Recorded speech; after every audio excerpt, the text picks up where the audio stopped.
All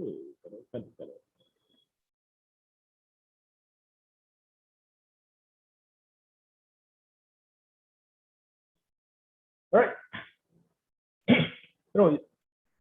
It's just now suddenly out of nowhere something came to my head, because every time before just a few seconds before the show starts,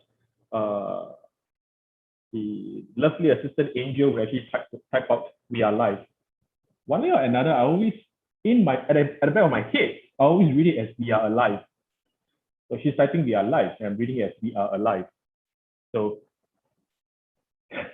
it's like a lame joke to myself that half the time, 3/4 of the day, I'm probably dead.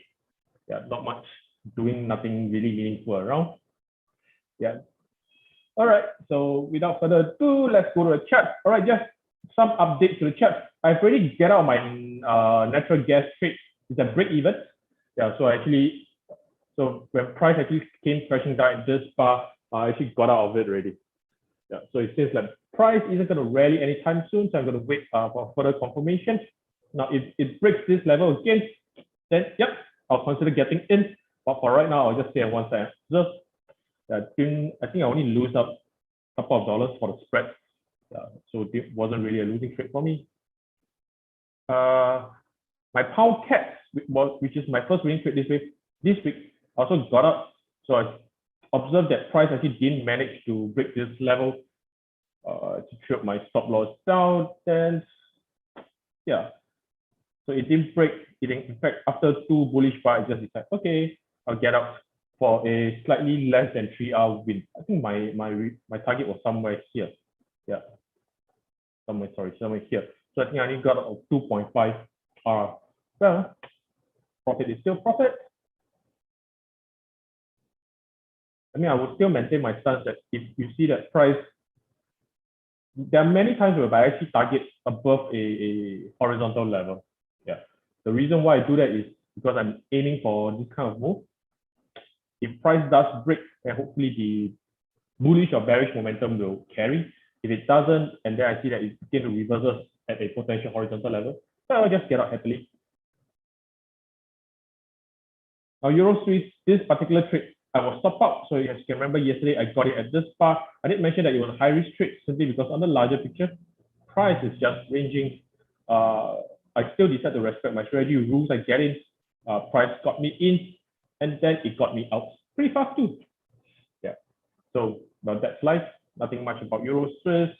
I can close this chart already. Our Kiwi dollar. I don't think I'll actually be trading Kiwi this week. Oops. What's the alarm for? Yeah. So I think I also just get rid of Kiwi dollar also. Now it's already in the middle of the week. To ask price to come back down again, retest and go down. Don't think you exactly do that. If it's at this level, I think there's still a chance, but now it's just too high. So let's give it a rest. As the Chinese idiom say, 强求是没有幸福的. So let's not force anything. How can I've gotten my profit out of it? I'll close it. The Aussie Kiwi overall is still same situation as Euro Swiss. Yeah, the momentum is really ever so gentle. Yeah, I hate trading this kind of personally, I hate trading in this kind of environment because even if it's to my intended direction, you can see that it's really just taking its own sweet time. Yeah, but I'll still keep it under observation in the ICU to see if it does give me a favorable setup. I should not discount any possible trading opportunity. As the saying goes. Let me have a look at this.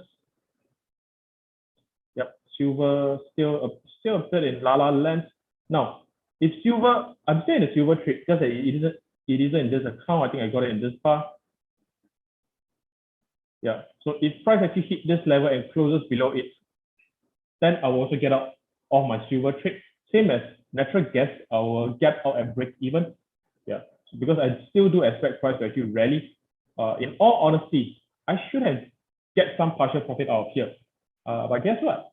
I wasn't observing my chart. I was sleeping or watching drama or playing games, one of those three. or drinking coffee with someone else. Yeah.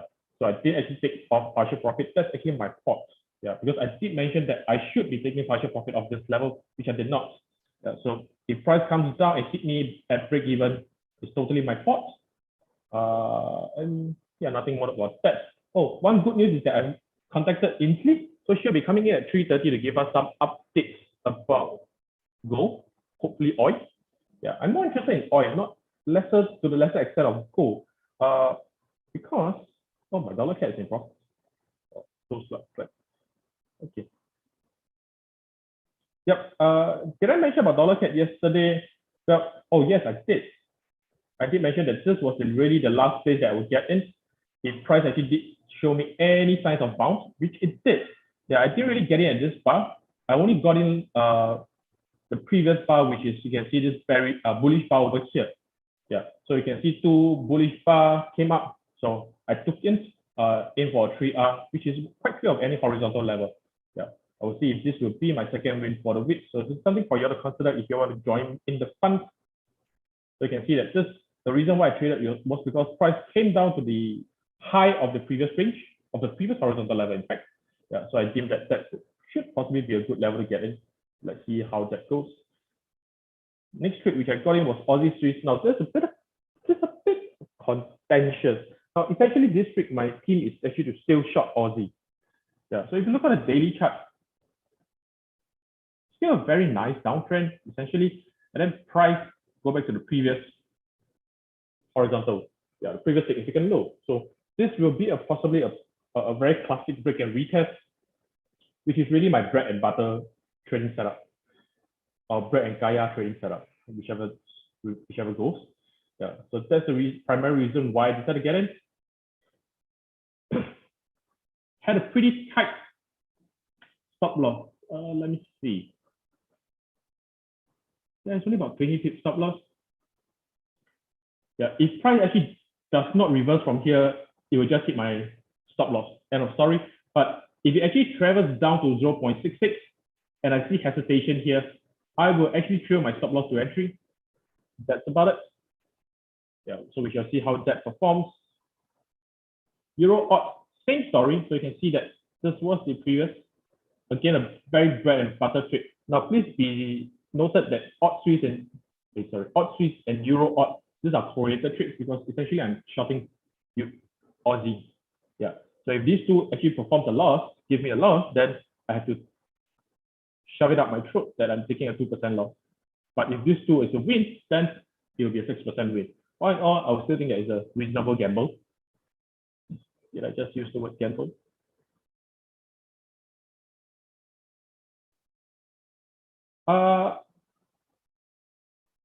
Wait, who's that? Let me see. David, weekly open? No, I don't trade the open, I trade the close. But the lines that you see on my chart, all these are whole number. Yeah, so you can see as I mouse it over 1.62, and this will be 1.6. Yeah, so these lines on my chart are actually whole number. Yeah, it's just in times of me, there's pure laziness, which is quite a lot of times when I don't want to really draw horizontal level or easy reference of horizontal level, I will just use whole number. Yeah, because I find that still be pretty nice to me, pretty usable. Yeah. So I'm actually observing CAD Swiss and CAD Yen. So let's have a look at the daily time frame of what CAD Swiss and CAD Yen is doing. Sorry, less of CAD Swiss, I think. More of CAD Yen. Yeah. So script CAD Swiss, let's take a look at CAD Yen. So this is actually what I'm looking at. CAD Yen price goes down, retest. So I wonder if price will give me a good retest as of now. And on top of that, it also happens to have one of my favorite patterns that I would love to trade. So within a trend, downtrend, I have a double top pattern. Now, the only way for me to get into this trade is if price closes here. All right. If price actually give me a bearish price action that closes below, I'll be happy to jump in. If it does not do that, then it will still be an observation mode for me. Yes, I don't have any credible price action to trade here. You can see that there's actually a gap this morning. Yeah, so price actually has a close last night over here, get down on the opening, and then now it's just wobbling about. Yeah. So on the hourly time frame, this will actually constitute a range. Yeah. So till price actually decides to break here, whatever it's doing here, I'm not interested. So once it's break below, that's when I'll become interested in trading it. Right? So that's my rationale for such an analysis. There was one other which I'm also looking at trading, the Euro Yen. Yeah, so Euro Yen, again, a very classic move. We can retest, so I'm anticipating what price will be doing here. Am I boring you out with the same old format of analysis? Right, so this is where I'm looking to trade. So this actually, in fact, happened once early this week. So a retest. Now this doesn't look a high, a very beautiful high test bar, that's why I didn't get it. Now what I'm waiting for price to do again is to actually break, is to actually close below this level. Then I'll be happy jumping in with my stop loss above. Yeah, but noting this, that I'm trading, I'll be possibly trading into this previous significant low. So if it has any sort of hesitation over here, which will give you the same story as Powcat, any sort of hesitation at a what I deem as a interesting or significant level, I will just close the trade. Because if I really do trade this, then at least when price reach here, it will be a 2:1. I'm happy with that. Yeah. Whenever I aim 3:1, the 3:1 is a bonus to me. Anything above 3:1 would be my so-called lucky draw, Toto 4D. No. Yeah. So keep a lookout on CAD Yen and Euro Yen. Again, will be a correlated trade. Swiss Yen also actually attracted my attention. But when I look at the daily chart, this is not something which I would love to trade. Simply on the daily chart, if it does this, unless price is here at the extreme end, I'll be interested to jump in. But really on the daily chart, if it's in the middle, then I'm not that interested. Yeah. But the first reason why it attracted my attention was because of this level. But upon a larger outlook, when I see this, my interest just diminishes drastically. Yeah. Plus, not to mention that, yeah, this is my number one dilemma. So whenever I'm in a huge dilemma, let's just forget about the trade setup. Now, on this case, let's pretend that I'm Alexis for a moment. So if I'm Alexis at the moment, then I'll be convincing myself that Swiss, or what again, so I'll be convincing myself Swiss will be doing this. So that will be Alexis talking to me. But if I'm my original self, Lloyd, because if you all recall, Alexis was still gaming that Swiss is going to strengthen. Yeah, she might be right. She might be wrong. She was wrong last week, but doesn't mean that she'll be wrong this week. Because after all, you all need to remember that fundamentals will play. Just that the exact timing when fundamentals will play out, nobody knows. Yeah. So this week, this might be the week that analysis finally gets into the gameplay, and then that's where she will get it, I suspect. Yeah. Of course, price can always do this, but truth to be told, I have lesser of a confidence that price will do this for this week. All right, so with that, let me see. Oh, hey, Alexis is in. Just nice. So Alexis, what do you think about this Swiss Yen chart? Do you think it will actually bounce off this area?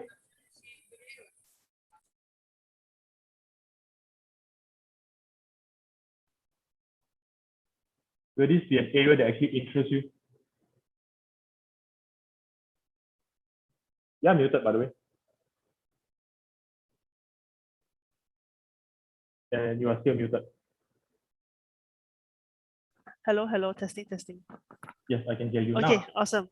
Yes, I saw the Swiss yen. So I am still, yes, I mean, medium term, I'm still a little bit more bullish on the Swiss, but it really is about finding a way in. And I mean, if I'm looking on the Swiss yen daily chart, I still see a bit of resistance on the top.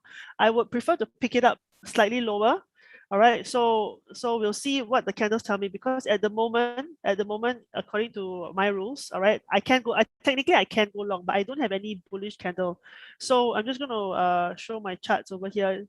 So what I'm looking for is, once I have established a direction, I need to find a reason to go in. You know, sometimes Lloyd says, you know, having a strategy is about finding a reason to enter the market, and whether the reason is okay or not, then I guess it's up to our analysis. So trading is a lot about probability, right? So if it's a probability game, then I would want to make sure that I have the cards on my side. So what I am waiting for the Swiss yen, right, is that you can see price already rejected this area. It is coming down. There's a bit of, I would say it's the price on a H1 looks heavy with a little bit of a support here. All right, so the question is there any probability or reason that I have to go long? I have to see in terms of, do I have a bearish, a bullish engulfing chart pattern? Do I have a ring low?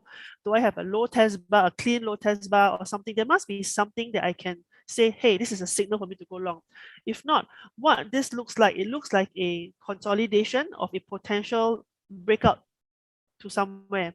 And if I might be wrong, but it looks like it will probably hit down.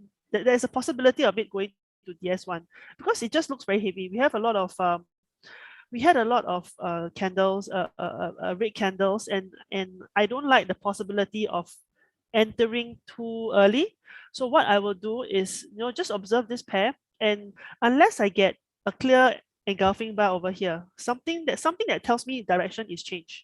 All right, unless I get something like that. If not, it's definitely difficult to want to buy now. Like I said, I'm a very I always talk about shopping for prices. To must shop at the best price, right? I don't want to shop at a medium average price. I want to get it as the cheapest price possible. And what is the next option is, if you look at statistics again, there is always a very high probability that DS1 is touched. All right, the DS1 is touched very often. And just to illustrate this, what I mean is just, let me just use one of the, this is just using the DS1. Where is support and resistance? I think it is this chart, if I'm not wrong. No, but this is the weekly one. Okay, I'm not sure. Is this the weekly one? Yeah, this is the weekly pivot. Okay, so if we, I can't remember, but I used to, okay, I used to have a, oh wait, I know which one to use. Okay, let me just use, let me use this one. Okay, so this is one of the templates I have, okay, and the templates I have is a DS1 and a DR1 template. Let me just change the color a bit so you can see the green in it. Change to a darker green. Okay. Okay, so if we look at trade at the pairs in general, so you can see that in history, right? Historically, there is always a high probability that DS1 is touched. So let's just go for this day. So on this day, DS1, the resistance DS1 or DR1 is touched once. On this particular day, it touched the bottom and it touched the top. It touched twice. On this particular day, it touched once. On this particular day, it touched once. So all I'm looking for here is, was DS or DR touched in a day? And almost every day, so on this day, nothing was touched, all right? On this day, it was touched. On this day, it was touched. On this day, nothing was touched. So you can see, out of 1, 2, 3, 4, 5, 6, 7, 8, maybe let's do 2 more. This is number 9. Number 9 is touched. Number 10 is touched. So just looking, eyeballing it, out of 10 days, 8 days, either DS1 or DR1 was touched. So this is just statistics, right? If I know that out of 10 days, 80% of the time, a DR or a DS will be touched. So having this statistic in mind, which means when I go back to the chart, okay, when I go back to a regular H1 template, hang on, too many templates here. So when I go to the regular template that I use to trade, then the question is, all right, has DS1 been touched today? It hasn't. It hasn't been touched yet. So knowing that 80% of I'm just saying 8 out of 10 times. I mean, you guys can do it for 100 days and maybe you'll get a 60-70% probability. I'm not sure, but but each currency pair has a slightly different variant of it. But I know that there's a higher than 50% probability, a more than 50% chance that my DS1 will be touched. Okay, it will be touched. Either touch DS1 or touch DR1. So either the top or the bottom will be touched. And for now, just looking at price action, you can see price looks heavy. So do I want to enter long? Yes, but I want a better price. I'm going to wait out for the probability and see whether this is touched. The only time I will ignore it is I get a clear bullish signal here. Maybe something that is a nice long green bar that tells me that, okay, direction is changing. And it couples together with a resistance, a support level. So it either has to appear now, it cannot be just any engulfing bar. It has to appear at a place that makes sense, right? So if it appears here, bullish engulfing bar, it means that EMA is the support level. Then there is a potential entry. If it appears later on down here, I still have a reason because I have a 20 EMA over there that I can kind of convince myself to take it, right? But if it's in mid-air, anywhere in between, it's in the middle of the air, which means that it's just price moving. So my next thing is if it can touch DS1 and I have a clear bounce of DS1, I will take this trade. All right, but it has to pair together with a price action that tells me that the support level is going to be bounced off and it's not going to be broken down into the weekly level. All right, but again, depends on what price action tells me. I will do what the chart tells me. If DS1 cannot hold the price, my next shopping area is over here, because over here I got the weekly pivot, I got DS2. So if I want to go long, which I am keen to go long on a Swiss yen, I will only go long when something is clear. If not, I'll wait for this or I'll wait for this and see whether these are the support levels that holds on the H1. So if we look at Swiss yen, and I have been looking at this, I was planning to short to go long, but the candles didn't look correct, so I skipped it. If you look at this on the daily time frame, now again, my hesitation will come. I can't go long here yet because I have a monthly pivot that it is bouncing off. So what it means that there's a possibility that price might retrace a little bit more before going up. So I still want to go long, but I just don't know. I'm just not sure if now is the best time, or should I be patient and wait until I get a better setup, a better price. So this is my 2 cents worth of why I am not jumping in on the Swiss yen now, but I am waiting at these levels to see what comes up. All right, because I would love to go long, if it appears, and if I would love to go I would love to go long. I just need to find a reason. So it looks like I might be possibly having a nice bullish bar by 4 p.m. We'll see how this candle pans out and whether these 2 candles will tell me that it's good to go. So I'm going to look at these 2 candles. It looks like it's forming, but it could just be we still have 45 minutes more before the candle closes. And if this closes nice and bullish, then there's a possibility I would consider going along. But again, you look at how choppy the price is. Price could just be doing this. All right. So again, these are all the parameters I'm watching out for. And I'm a lot more cautious to jumping into this because there is still a lot of downward pressure if you look at it on the daily time frame. Okay, there is still a little bit of, it looks like a downward pressure over here, but it also has a possibility of being a continuation pattern. So I do see why Lloyd likes to throw me this kind, where short also got chance, long also got chance. I think the key is not to get tricked by Lloyd and to make sure I stick to my rules and follow and jump in only when I see that my rules has been fulfilled. So good try it. I see this one. It's like trick question. Okay. Next thing I'm looking at is Aussie dollar. Okay, Aussie dollar, I am again, previously I've ended the short run and I have been trying to long on this particular thing. All right, and what I do see is a possibility that that there is a continuation pattern that's forming today, meaning we have one small red candle today and then hopefully we have another green candle tomorrow towards WR1. So I am a bit more, I am looking to see whether I can long the Aussie dollar, but I don't know how long we can do this for because it does, I mean, on the larger time frame, it looks like there is a possibility if this level holds. All right, again, I have become a bit more hesitant to jump in on this right now, because the long trade setup is there. And what I'll do is I will just take the long trade. For example, at 4 p.m., if this candle again gives me a bullish engulfing pattern, okay, it tells me that this daily pivot level is rejected, I get a bullish engulfing pattern. What I will do is at the top of the candle, I'll enter, but I will exit the entire trade over here, because my preference is still to trade short, and also because I'm not sure whether this long momentum can sustain or whether it is ready to go long.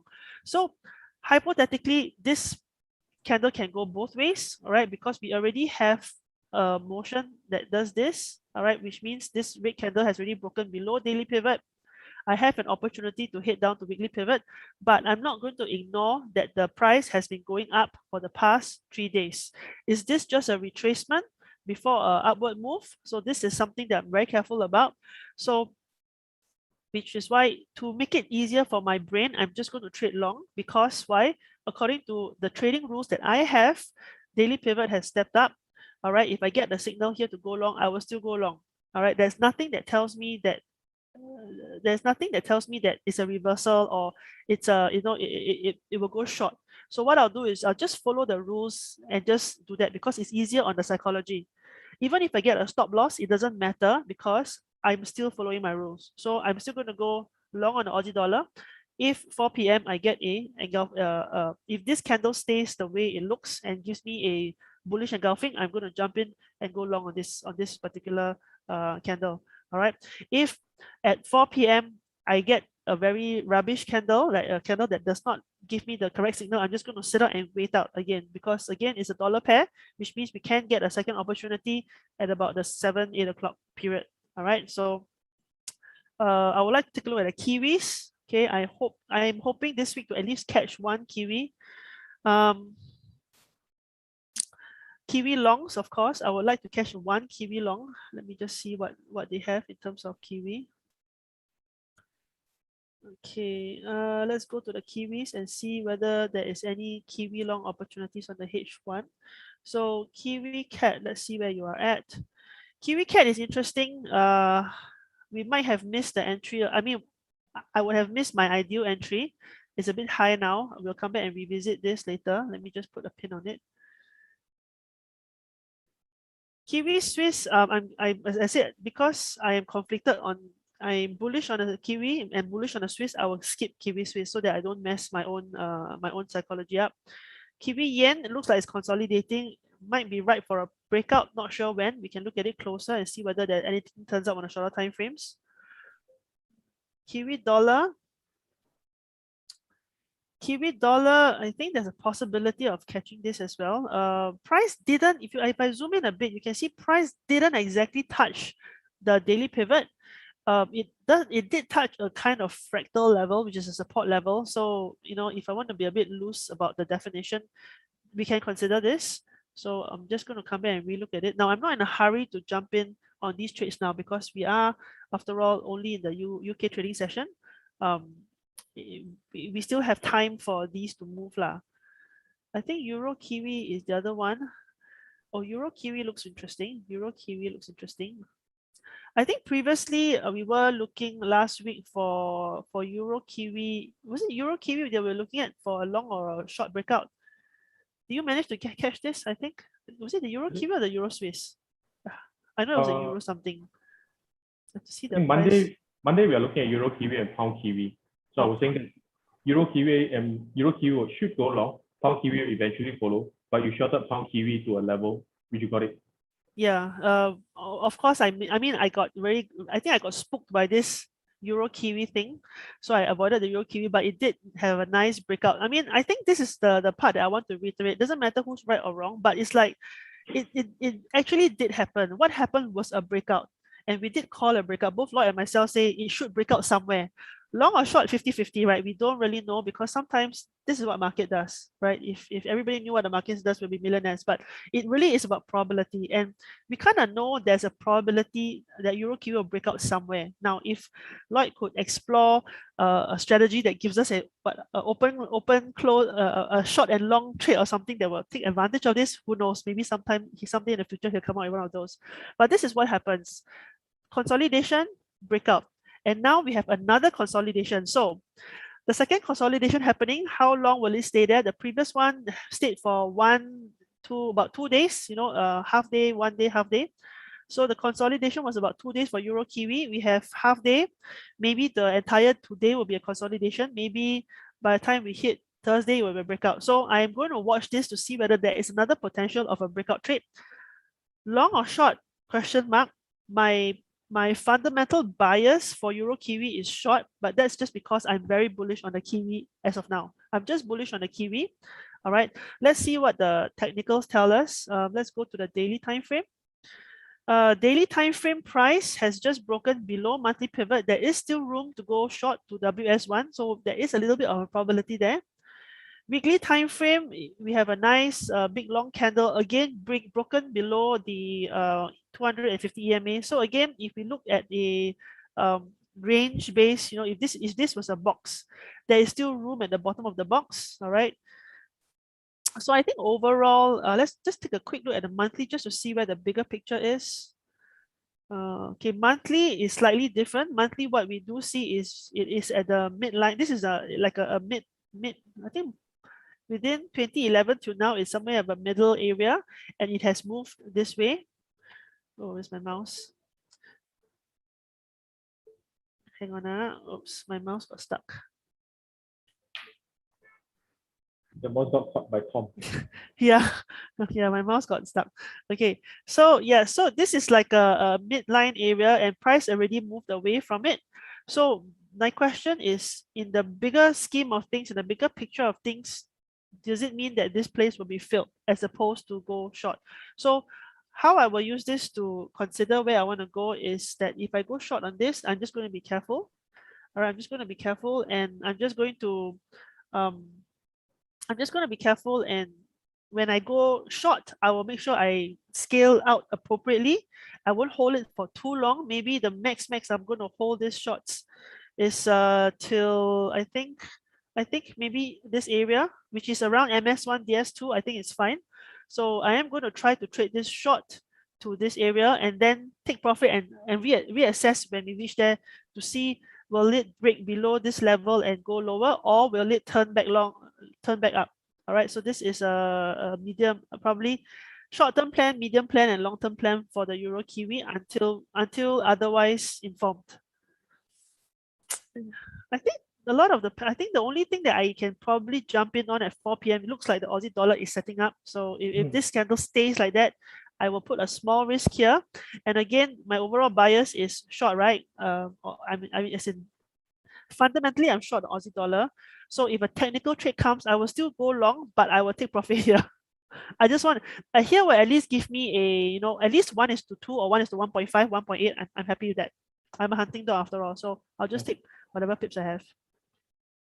All right, thank you, Alexis, for that. Now, I just clarify today, Alexis wasn't my target when I was talking about a Swiss yen trade. Ainsley is actually more of my target. Let me do welcome, Ainsley. It's been a long time. Yeah, actually, let me do a quick 3-minute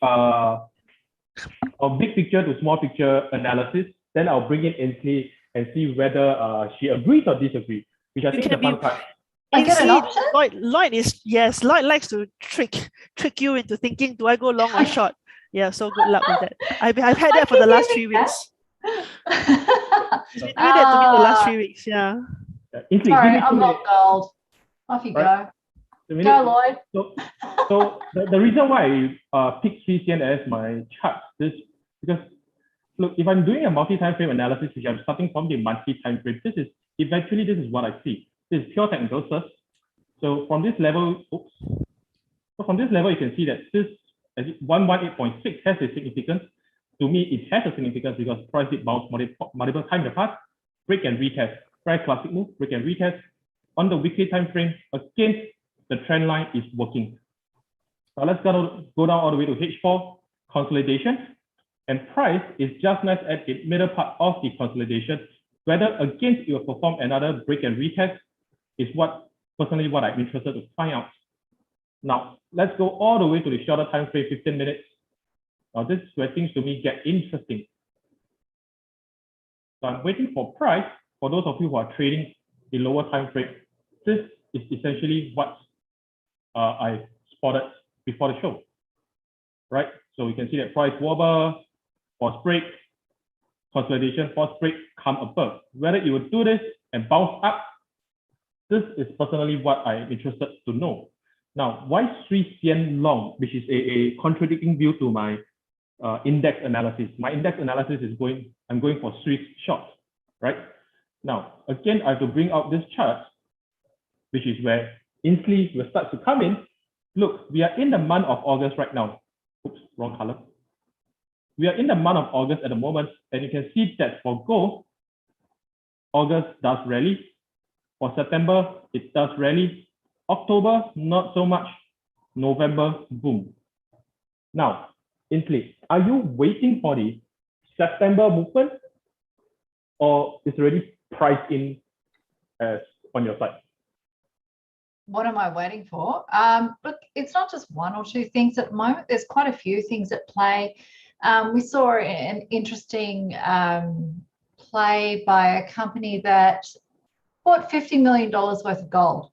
And you might have read that if you were looking at Trader Bias, but it was on another platform I was researching.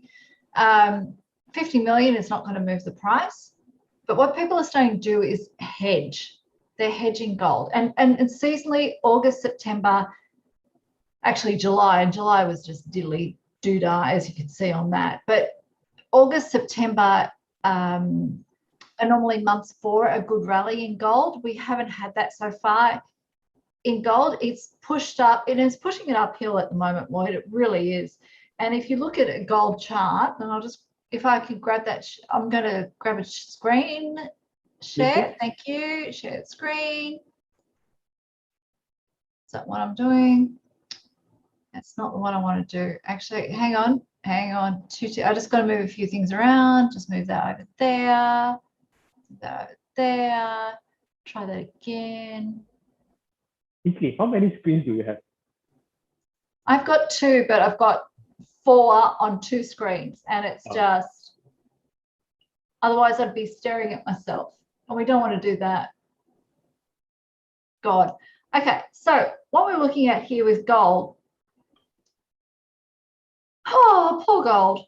So we bounced around here, and as we said on Sunday night, what was remarkable about the price action of last week, and it was really, really important, was that we had a big rally on the US dollar. The US dollar really took off last week, which meant that I was waiting for, and it didn't eventuate, I was looking for a really sharp sell-off in gold. It did not happen because, let's face it, it is gold against the US dollar. So what that actually led me to understand, and that's taking out the, that's where you go from looking at the technicals and actually understanding and interpreting it into a fundamental reason as to what on earth has happened, is people have accumulated it. So we see, in essence, one of the companies that, and it could be just it's following other companies are going to copycat on this, or who knows, but gold is a hedge against inflation. So whether they believe it or not. Now, we had a really nice push up at the beginning of the week. I thought we'd get another push up because we had a close above the monthly pivot, as you can see here. We did have that push up as soon as it ran straight into the 200 simple moving average, and it just went, yeah, no, sorry, see you later, guys, and it's come back down. We're now back below 1800, back below the pivot, and we're going further south. So what does that mean moving forward? We've got Jackson Hole Symposium, that big conference, as to whether they talk about tapering, or which is no longer buying repo stuff and mortgage bonds and all the rest of it, affecting all that kind of market, whether that is actually going to impact us or not, on the gold front, I mean. everybody's impacted. We're going up and down and sideways and all around town at the moment. Last week was just, I sat there and nearly at the start of every 4-hourly chart waiting for something to happen, and it just didn't. We've got to see. We just got to wait and see at the moment. With that kind of news coming out, we've had, like I said, we had this really nice, strong, solid push up, broke the charm of the previous July support level, broke the pivot, but then straight into the 200 moving average, and then we've come back down again. So that's been a little bit disappointing. Let's see if it holds this level around here, which is the 1792. I still am long. It is seasonally biased, but at the moment, gold and seasonality are just not friends. Just not friends, Lloyd, I'm afraid. A bit like my daughters and homeschooling, just not friends. So we'll see where we go to with this at the moment, because we've gone up, we've come back down again. We've gone sideways, we've gone a small roller coaster ride. We had a huge drop off the other day. We've had a grinding up of the stairs. 2 weeks ago, it's every player is getting a prize here, Lloyd.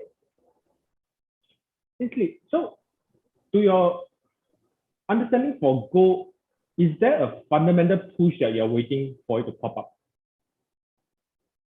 Sorry, the fundamentals.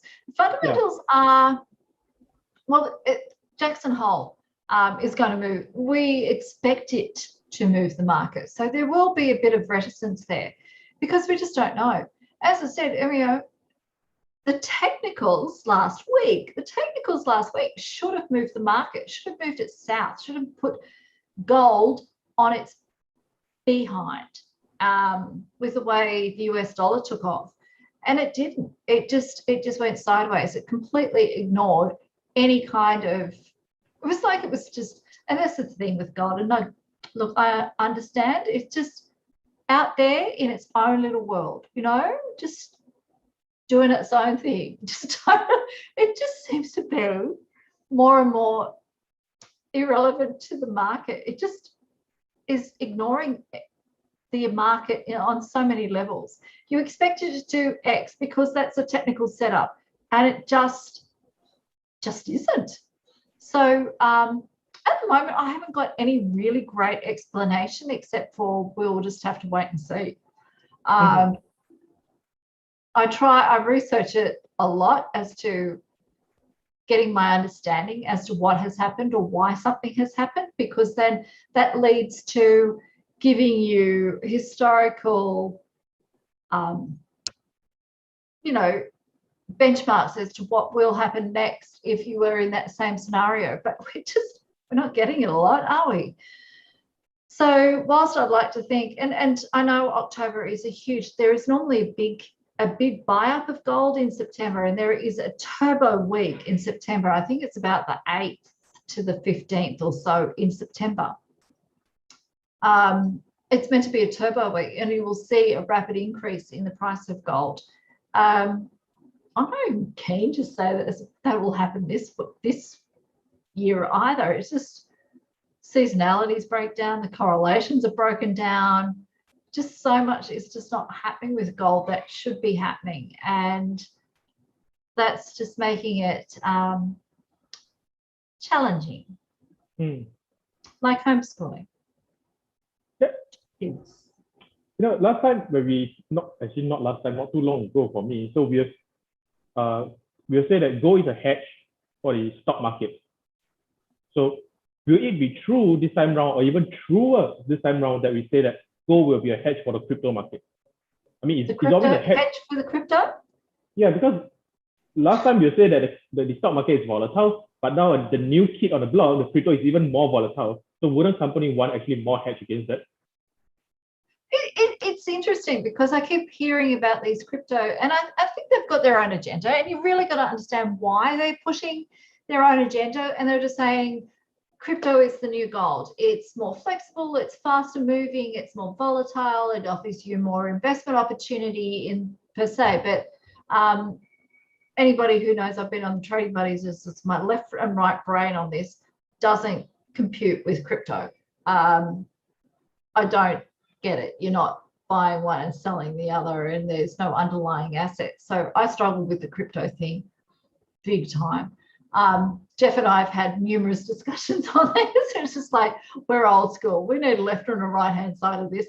Gold, is it the new kit? Is it the hedge against crypto? Don't know.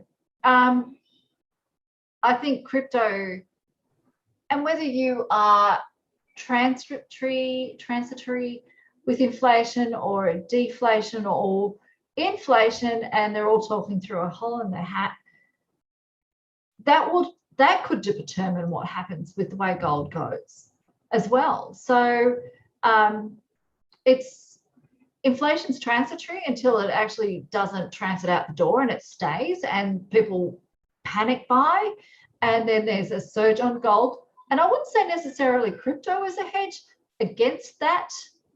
I would say it's gold, because you're talking about something that is stable and has an underlying asset. So between the two, having an underlying asset, crypto, I think, and I guess crypto, I admit it's something I've got to get my head around, because it is there, and I don't think it's going away necessarily, and it mightn't be in the form of Bitcoin or anything else like that, or the words that I can actually say. But you're just looking at where it's going to next, and it's hard. It's hard to pick it, Lloyd. Is it the hedge? I don't know. Is the Swiss franc a hedge against the US dollar? Japanese yen used to be the safe haven, but I think over the last couple of years, everybody, like when I first started trading, Japanese yen was your safe haven. And in fact, on some days, you'd be lucky if the Japanese yen would actually move more than 7 pips. So, because it was just so solidly held, it was just not going anywhere. But now it's really, really hard. You think you got moves in place, you've got the setups, you see the setups, and then you see this massive sell-off. And I think all that happened there after NFP the other Friday at the beginning of the month is we had this huge sell-off. But what happened on the Monday was just diabolical, because we had this massive dip. Look at this. But it all happened within about 4 minutes. Massive sell. I think one too many stops got hit, to be quite honest. I think that's what caused that. Goes down to the 618 Fibonacci level, bounces to the pip off it, and is straight back up again. I mean, this kind of, you don't often see that kind of movement. Gold flicks around, granted, I get that. However, the movements that we've seen, and I think we will continue to see, or as I said last week, the remarkable thing about gold not moving at all last week, except for trading this tight range, was it should have sold off. It shouldn't. And you've got to go back to why. And you've got to come back and reason with yourself, which is, look, I can have lots of arguments with myself. I'm very good, very, very good at that, by the way. Yeah, can't tell you. I'd like to see, like I said, I'd like to see gold just have this pullback and then continue higher, because we heard it first. And as Jules said to us, you know, gold's going to 12,000. I'm just upset it's not next week. I prefer it next week. I like a good game, fast game. Fast game's good game, don't you think? Let's just get it over and done with. Let's just all scale in and just let's ride it to 12,000. I don't think it's actually going to happen at the moment. So it's a bit of a mess at the moment. It's not neat and tidy. I like neat and tidy. Hold on to some hope. Sorry? It's always good to hold on to some glimmer of hope. I mean, I'm forever optimistic. Trust me, got to be optimistic. We're going into week 9 of lockdown. We've got to be optimistic. We just had our PB. Yes, we did. New South Wales had its personal best number of infections today. So it just does your head in, seriously. But yeah, we hit 919. I know it's not like the States or anything like that, but considering that this state has been in lockdown for 9 weeks,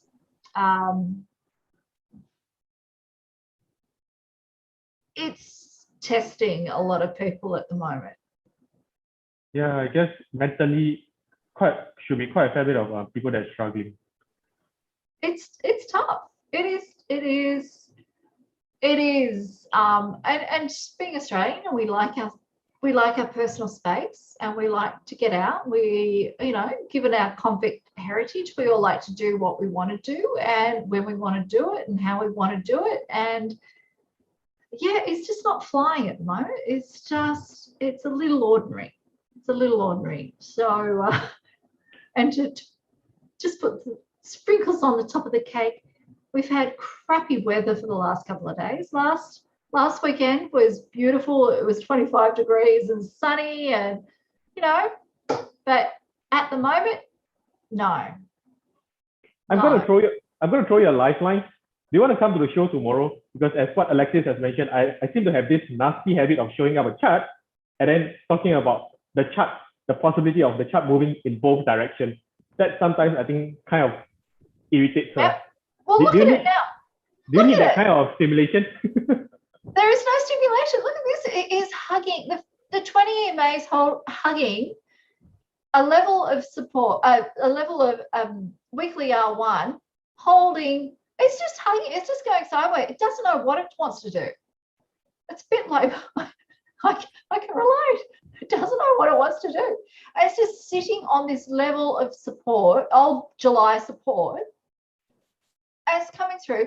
It doesn't know. It's just, and I think until we have a little bit more of a direction, and Fed Pal knows what he's doing and what they're going to achieve there, and has some direction, and just puts the policies in place and just says, look, we're just going to do this, and this.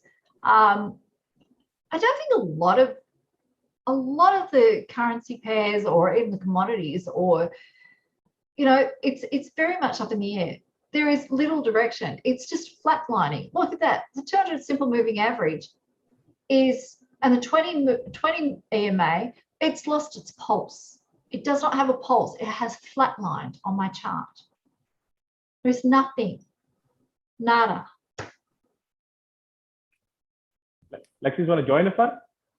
No, I think something that Shukri said yesterday that I think, I'm not sure if it applies to gold as well, and it talks about assets that are generational. So, and this came to me because I was just having a chat with one of my workmates, and I was asking him how, when are you retiring? Like just joking around. He says, well, he's just working for fun, but when he retires, he's got gold bars at home, and he's just going to give each of his kids one, right? And that's your inheritance. Yeah, but he's quite old. He's quite of an older generation. So that got me to thinking of what Shukri said, that I think trading asset classes these days is a mindset of the generation. Like the crypto is more for the younger bunch of traders who I think are more in tune to the tech world, who are more in tune to the blockchain technology, versus the older, the more experienced traders. The old guard. Old guard. Let's go carefully with the older. Yes, I know. I was hedging the more experienced traders, I would say. Where commodities mean where value means gold and commodities, right? So it's very curious because when Shukri came on the show yesterday, he spoke about buying NFTs and holding them like an asset, right? So I did ask him, it kind of means that we are buying computer code, right? Because it's just some computer coding in the world net, and he's going to hold it, and it will increase in asset, much like gold. So gold is a physical asset, and the NFT is a digital asset. So I guess we are crossing that bridge of that generational shift, right? From Possibly.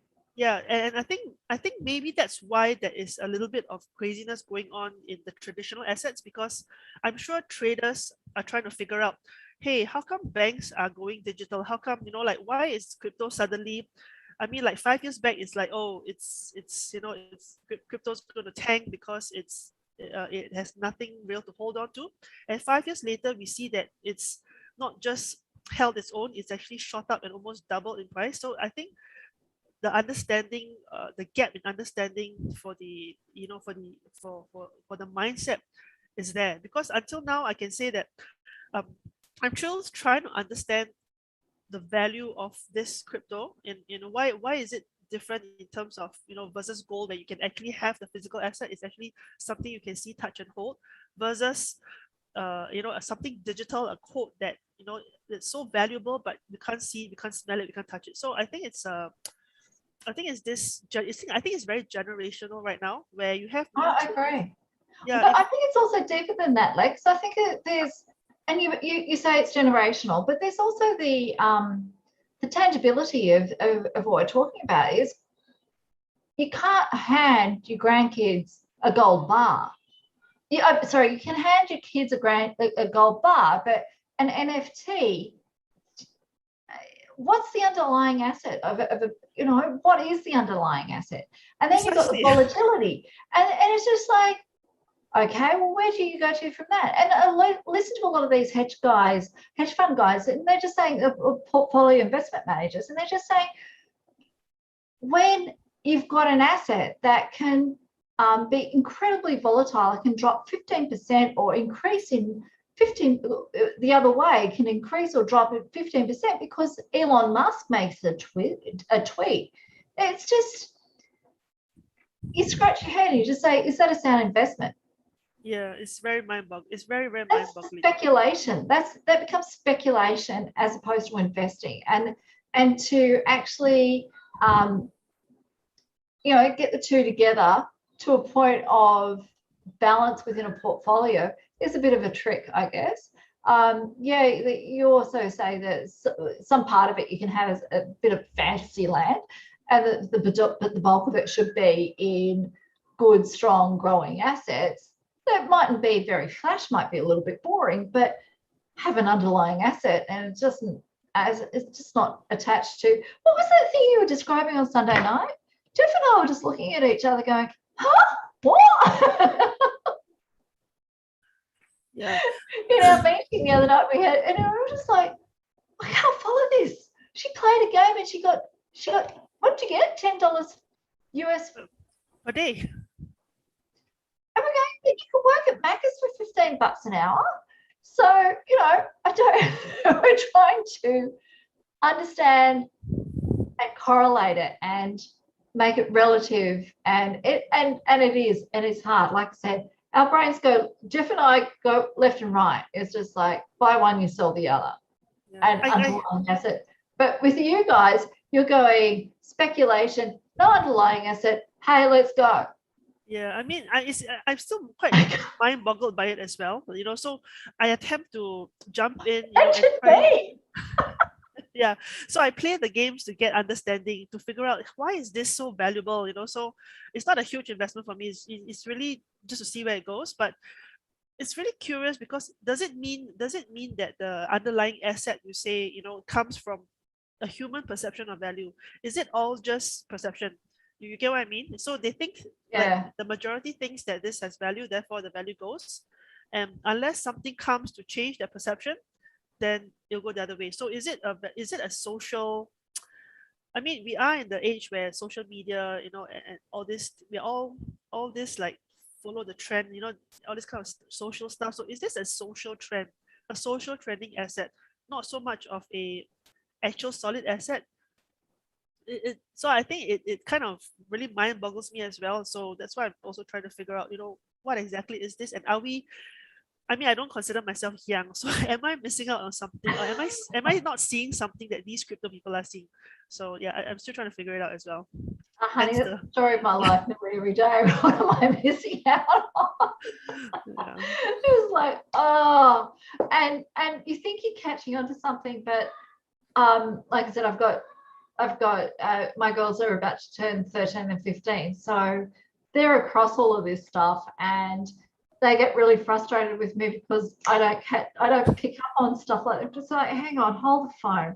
And a phone is one of those things that used to pick up and had a lead attached to, right? You know, but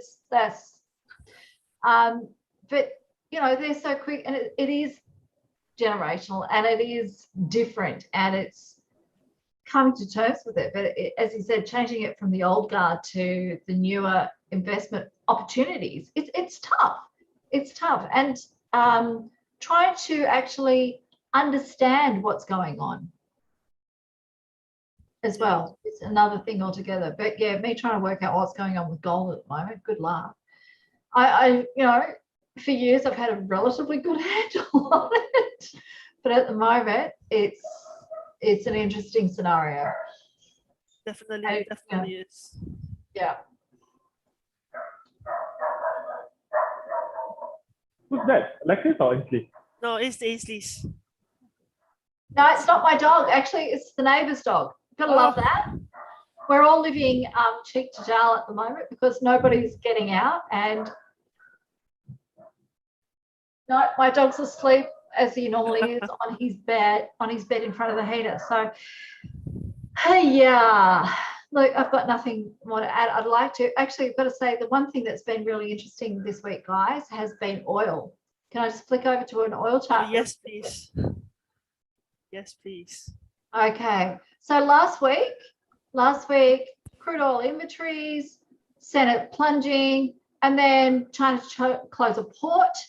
Its major port, third busiest port in the world, because they had an outbreak, pushed it down. Then we had about here where we had people saying, no, the Delta variant's actually going to stomp in everybody's head. We're not going anywhere. And it just dropped. And we had a 7% drop. We had 7 days in a row and it dropped. Now, it bounced off support on Monday morning, and there were a couple of things. We finally had, first thing was quite a bit of optimism actually in the marketplace, which was surprise, but we had the FDA approve the Pfizer BioNTech fully granted approval for the vaccine, which meant that what they're trying to hope with that, and I'll just to link those FDA and oil together, is FDA now fully approved. They can actually ask for people to get vaccinated. There was a very prevalent vaccine hesitancy, not just in the United States, but right across the world, because it was just a trial drug. A lot of people didn't want to take it because it hadn't been fully approved. It has now been fully approved. They are hoping that vaccine hesitancy will now be diminished, and that will actually be impetus for recovery demand and actually get things up and going, because people will be less likely. And the other thing that has happened as well, but very quietly, if you've read between the lines, Trump has actually come out and said, because there were a lot of Republicans that said that would rather die than actually get the vaccine because it became political over there. Unbelievable, but on another level altogether, you just can't get your head around. But Trump has actually over the weekend come out and supported the fact that people should get vaccinated. He should know he had COVID. He was actually really, really sick, and he didn't actually disclose the drugs to which he was actually given, which were really expensive, that a lot of people in mainstream America would never have access to. Second thing was China reported 0 COVID-19 infections.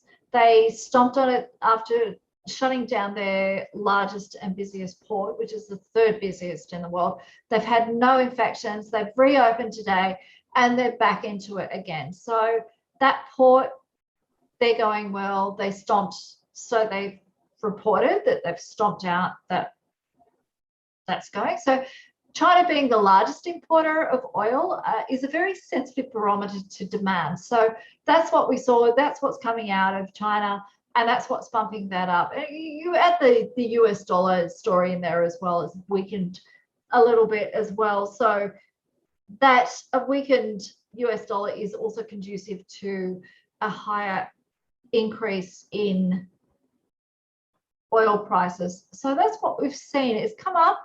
It's regained this area here, as you can see on the 4-hourly chart, we've actually regained 75% of last week's losses. I know I said 7 days, so that's actually a week and a bit before of trading days, but we've regained 75% in 2 days after 7-day losses. So where to next? I think we're going to keep going. Oil is seasonally, and I'm going to hope and fingers crossed that we'll stick to seasonal bias, the seasonal trend. As you can see on the daily, we've come up, we've snafu'd the 20 EMA just here and had a bit of a pullback. You know, after the move that we've just had, I'm not surprised. But I think we will continue to see oil grind higher and higher. So that's where I am. I'm still long gold, and I am still long oil at the moment, but I'm looking for the right place to jump in. Okay, thank you, Ainsley, for that. Yeah, so Ainsley, next Wednesday, please come in one last time for Alexis and Lloyd version of Trading Buddies before we head it back to I will. You know, I've got to apologize for the first couple of weeks. Being in lockdown blur and homeschooling and doing after school homework, and then I started my youngest with a maths tutor on a Wednesday. It was just diabolical. I got to about 9 o'clock at night and I just went. So I'm sorry about our gold and oil updates, guys, but I've been doing my best as a very bad teacher. I was never going to make it in the teaching industry at all. I just wasn't going to be a good teacher one-to-one with kids. So my girls will tell you that I'm a better trader staying downstairs away from them upstairs. But we're getting there. But it's been hard yards. So I do apologize for the last couple of weeks. And yes, I look forward to catching you all up next week. And hopefully we have some behavioral issues, not just with my kids upstairs, but with gold and oil as well. Just towing the line and doing what it's meant to do. I would be happy with 3,000. I'm not looking for 12,000. I'm not looking for 12,000 in this next week. No. I'd just be happy with 3,000. I would. Okay. We'll keep a note on that. Now, piggybacking on Ainsley's analysis, let me jump over to my chart. The first is actually silver. So as you have known, I've jumped in silver because of the break of trend line. So I've shifted my stop loss to entry.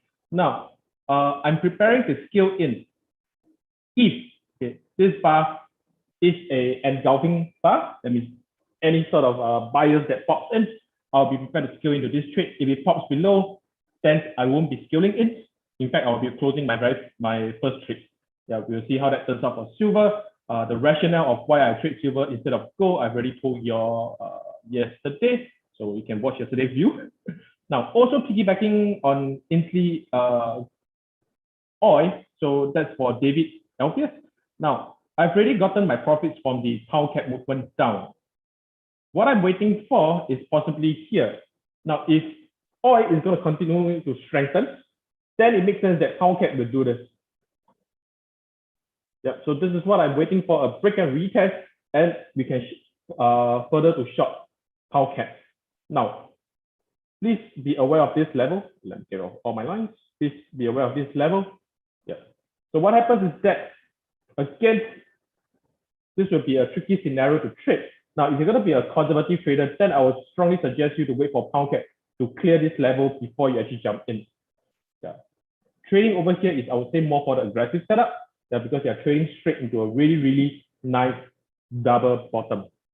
Yeah, and it's not as if pound cap has a very clear trend anyway. It doesn't. Right. So on the daily time frame, what we can see pound cap doing is really just this. Right. Yeah. So for time being, if you're going to wait out for pound cap, wait for it to clear this level, then attempt a trade. If it doesn't clear that particular level, then simply this is what it's going to do. That means oil is potentially going to weaken. Yeah. But I don't really play about with the fundamentals of oil. So let's why I say I'm piggybacking on Ainsley analysis that CAT is going to strengthen. No, not CAT is going to strengthen. Oil is going to strengthen, and CAT has a positive correlation with oil. So if that's going to happen, this is what will happen. All right, so David, I hope I answered your questions. I don't have any immediate setup other than silver. Just gonna keep a close eye on that. Lexus, do you have anything for us? Is Alexis on McDonald break? No, Oh, there she is. yeah. I think I think I'll just use your charts. I think okay, you should be stop. That's okay. I think I'll just share a quick one. I think I have no new thing. I think whatever that I've shared earlier is still stays the same. So Aussie dollar has given me a bullish engulfing bar. I am going to take the long. I am going to exit over here because again, in the bigger picture of things, you know, I mean, I don't know if this is the end of the short move or is this a move towards the upside. So I'm just trading the technical move, but I will be very careful of this line over here. Whether or not it will give us a resistance level. So I will trade this long, but I'm hoping to go short. So I'm just going to take it as a technical setup. Aussie Yen has a very similar move as well. All right, you can see the Aussie Yen, it moves similarly. So I put a small percentage in both Aussie dollar and Aussie Yen to see which one has a better hits a better move a bit earlier. Same thing, Aussie Yen, I will also exit at DR1. Okay, so very clean exit plans over here. And I think that's all. I would still want to look at Euro Kiwi. I think Euro Kiwi is something I still would like to see if I can find a way short. So I'm still waiting for this. Not in a hurry to jump in now, of course, as you can see, because I think historically it takes a while for the Euro Kiwi to consolidate and move. So maybe by the time we hit Thursday, which is tomorrow, I think, yeah, probably tomorrow we'll see whether there's anything to enter. But in the meantime, the candles look very sticky. So I'm just going to watch the Euro Kiwi and wait for a short opportunity if it does turns up. And I think the last thing was, yep, no, not too keen on the Swiss yen. So the Swiss yen, it does have an engulfing bar looking pattern, but what I don't like is the long tail. The long tail indicates that price tried to go up, rejected, and came back all the way down to close almost it's like almost longer than the body of the bar. So there is a lot of downward pressure, which I'm not too happy about. The tail is a bit too long, so I'm not taking this as a engulfing body, right? So I'm just taking it like a normal bar, and we'll see whether we do get the move towards the upside. We'll probably come and reassess it again, like I said, either when it comes back to DS1 or if it goes above the daily pivot. That's my two areas where I would again reconsider Swiss yen. If not, it's just a wait and see for now. All right, thank you, Alexis. Thank you, Inslee. So that's the end of the show, and we'll be back tomorrow. Thank you, everyone. Have a great day ahead.